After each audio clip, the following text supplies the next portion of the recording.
¿Se puede anular el campo eléctrico debido a dos cargas puntuales en selectividad?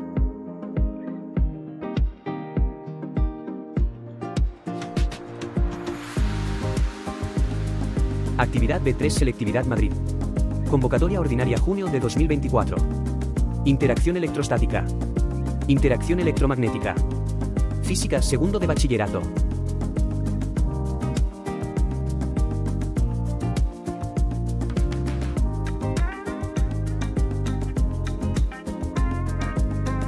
Como es habitual, lo primero que debemos hacer es leer el problema. Dos partículas situadas en los puntos -60 mm y 60 mm del plano XY poseen cargas iguales de más 9 nanocoulombios. Obtenga el potencial eléctrico y el campo eléctrico en Apartado A. El origen de coordenadas.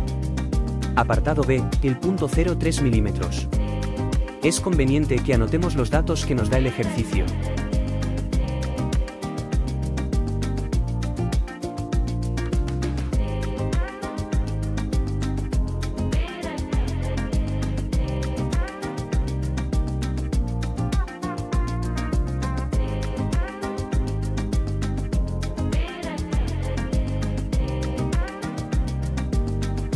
En segundo lugar, es muy útil, nos debe ayudar a hacer un dibujo incluyendo el sistema de referencia que nos da la actividad.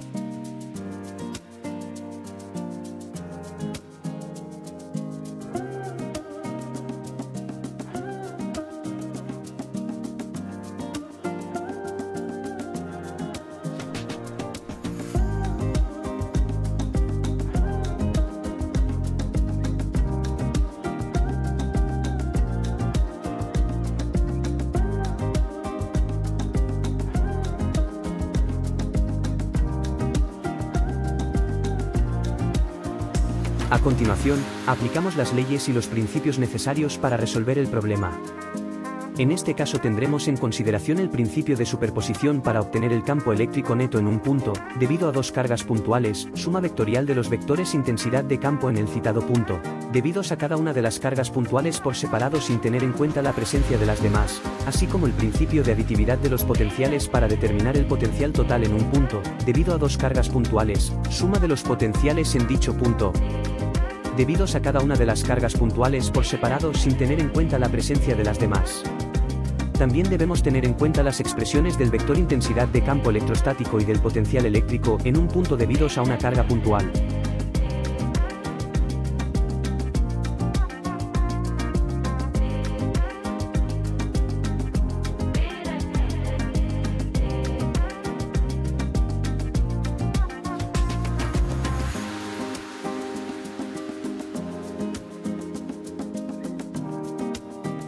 En estas expresiones para un punto genérico P, debemos tener en cuenta que K es la constante de Coulomb, Q es el valor de la carga puntual, R es la distancia entre la carga y el citado punto P, mientras que U sub R es el vector unitario en la dirección y sentido del vector de posición del punto P respecto del punto en el que se halla la carga puntual.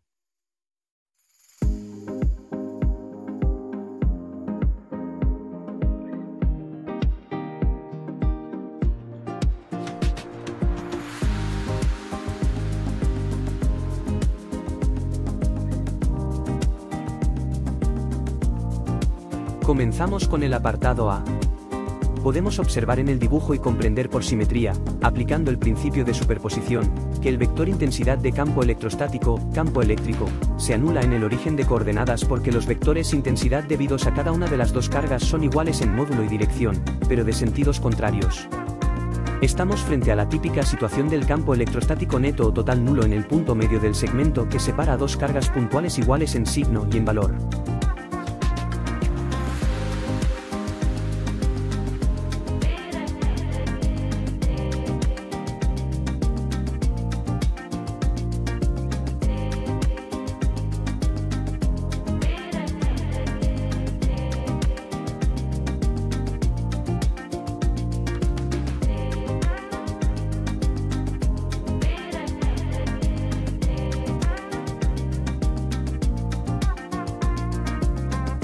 Ahora, para calcular el potencial eléctrico neto en el origen de coordenadas aplicamos el principio de superposición que en este caso se suele denominar principio de aditividad de los potenciales. Para ello, hallamos el potencial electrostático que produce cada una de las dos cargas por separado, sin tener en cuenta la presencia de la otra. Nos damos cuenta que, al ser las dos cargas iguales en signo y valor, más 9 nanocoulombios, y encontrarse a la misma distancia del origen de coordenadas, 6 milímetros, generan el mismo potencial cada una de ellas. De este modo, el potencial total se puede obtener multiplicando por 2 el potencial eléctrico producido por una de dichas cargas.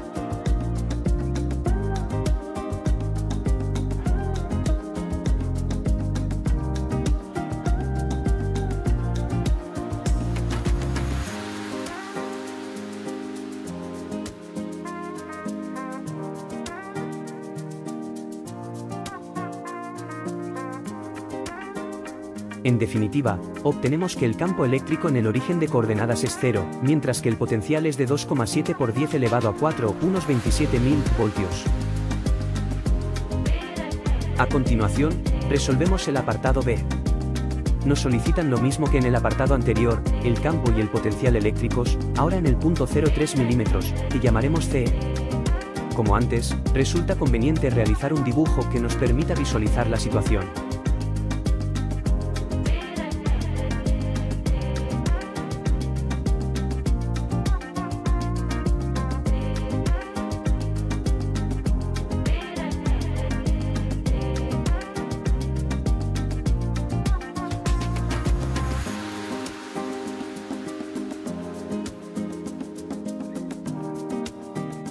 Al igual que en el apartado A, aplicaremos el principio de superposición para obtener el campo eléctrico, y el principio de aditividad de los potenciales para calcular el potencial eléctrico.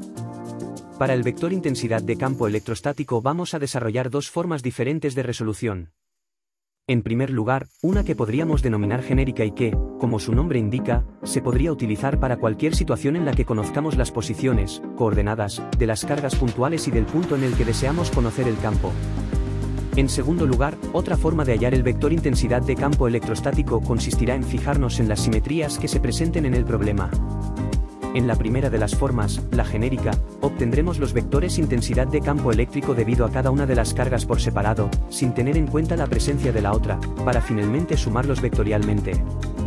Para determinar cada uno de los citados vectores haremos uso de las expresiones correspondientes de la intensidad de campo debido a una carga puntual, determinando en este orden, el vector R que une la carga, punto A, con el punto en el que se quiere hallar el campo, C en este caso, su módulo, es decir, la distancia entre la carga y el punto, para finalmente obtener U sub R, el vector unitario en la misma dirección y sentido que R.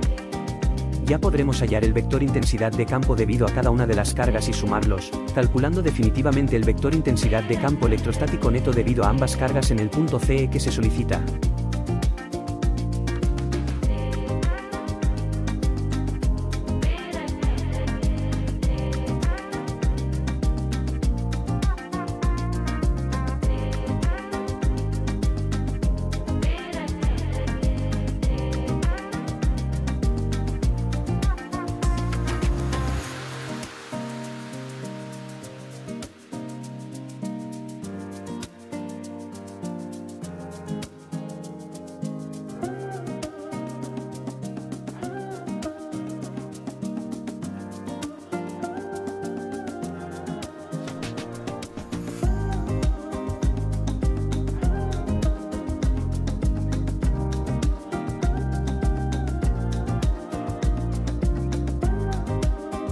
Para la carga que hemos denominado Q sub 1, el campo eléctrico en CE es 1,6 por 10 elevado a 6 I, más 8,1 por 10 elevado a 5 J, Newton por culombio elevado a menos 1.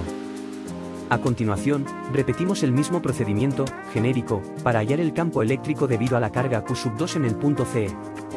Ahora habrá que obtener el vector R sub BCE que va desde dicha carga, punto B, hasta el punto CE, su módulo que es la distancia que separa a la carga y al punto, y el vector U sub R sub BCE que es un vector unitario en la misma dirección y sentido que R sub BCE.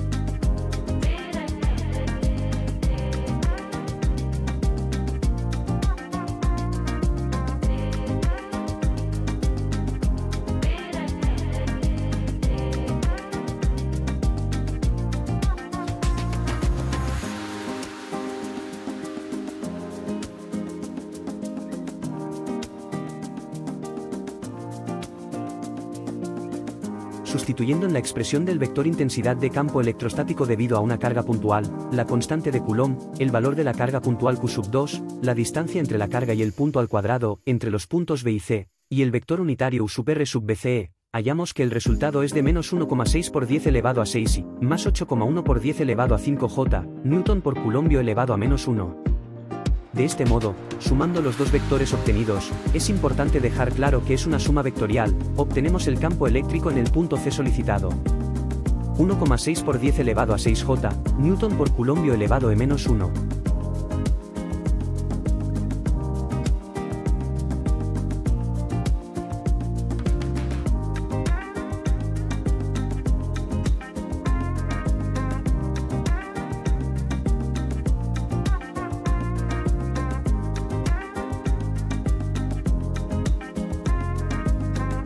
Como hemos comentado con anterioridad, otra forma de resolver este apartado consiste en observar la simetría que presenta la situación.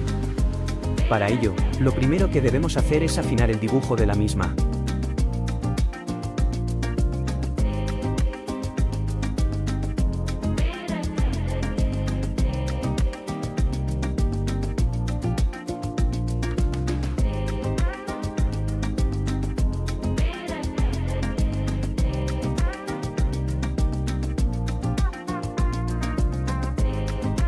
Podemos observar, recordando que las cargas son iguales en valor y signo, y se encuentran a la misma distancia del punto C, que las componentes X de los vectores intensidad de campo debidos a cada una de las cargas en el citado punto C son iguales en módulo y dirección, pero de sentidos contrarios.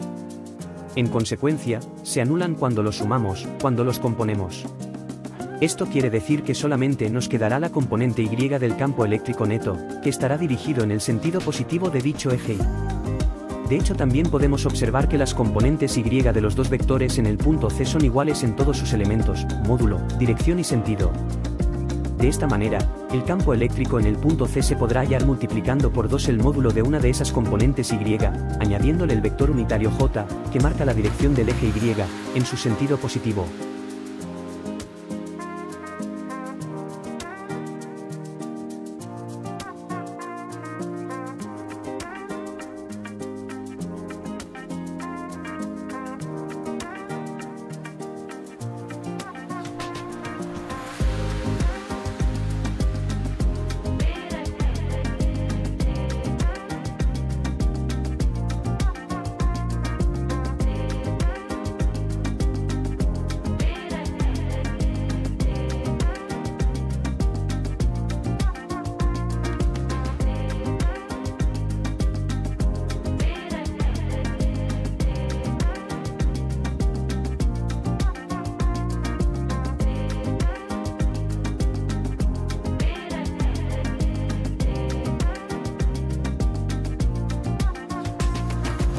Para el cálculo de la componente Y de uno de los vectores intensidad de campo eléctrico, el debido a la carga Q1 por ejemplo, haremos uso de la trigonometría. Llamaremos alfa el ángulo que forma el campo eléctrico sub1 con el eje X, que es el mismo que forma el vector R/AC con dicho eje X. Por tanto, el seno de este ángulo alfa es el cociente entre el cateto opuesto, el módulo del vector R/C, entre la hipotenusa, el módulo del vector R/AC. Este seno también es el cociente entre el módulo de la componente Y1 entre el módulo del vector campo eléctrico 1. Esto permite calcular el módulo de la componente Y del campo eléctrico sub1 multiplicando el módulo del campo eléctrico sub1 por el seno de alfa, es decir, por el cociente entre el módulo de R/C y el módulo del vector R/AC.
Solamente nos queda sustituir los valores correspondientes para determinar el campo electrostático que estamos buscando, la constante de Coulomb, el valor absoluto de la carga sub 1, la distancia entre el origen de coordenadas y el punto C y la distancia entre el punto A, donde se encuentra la carga, y el punto C. Como no puede ser de otra manera, el resultado que se obtiene es el mismo que hallamos con anterioridad con el procedimiento más general. 1,6 por 10 elevado a 6J, Newton por Coulomb elevado a menos 1. Para finalizar la actividad, hallamos el potencial eléctrico en el punto C, siguiendo el principio de aditividad y el mismo procedimiento que en el apartado A. Esto es así puesto que tenemos una simetría parecida a la que contábamos en el apartado anterior, las dos cargas son iguales en valor y signo, y se encuentran separadas las mismas distancias al punto C.